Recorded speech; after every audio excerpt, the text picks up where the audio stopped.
আমাদের এই প্রকাশনীটা নতুন। আমরা এবার প্রথম বইমেলা করছি নিজস্বভাবে স্টল নিয়ে।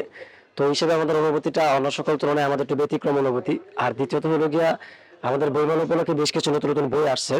৪-৫ টা বই আসছে এবং যেহেতু নতুনভাবে প্রথমভাবে আমরা পাঠকদের কাছে বই প্রদর্শন করতে পারছি, সেই দিক থেকে দেখা যাচ্ছে যে আমাদের আলহামদুলিল্লাহ খুবই ভালো। হ্যাঁ, হ্যাঁ, আমাদের মেলাটা প্রায় ১২-১৩ দিন বাড়ানো হয়েছে এবং এটা আগামী শেষ হবে আগামী শনিবারে। গ্রাহকদের উপর মেসেজ হলো এটা যে আমাদের শুরুতে আমাদের যেহেতু একটা স্থান পরিবর্তন করেছে, স্থান পরিবর্তনের কারণে পাঠকদের কিছুটা বিঘ্ন ছিল। তাদের জানাটা তথ্য জানাটা, হ্যাঁ।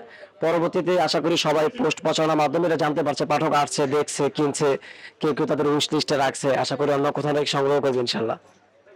হ্যাঁ, আলহামদুলিল্লাহ ভালো। ইসলামিক একটা বই মেলা এসেছি, এটা খুবই ভালো লাগছে যে বিভিন্ন ধরনের হরেক রকমের বই আমরা পাচ্ছি এখানে।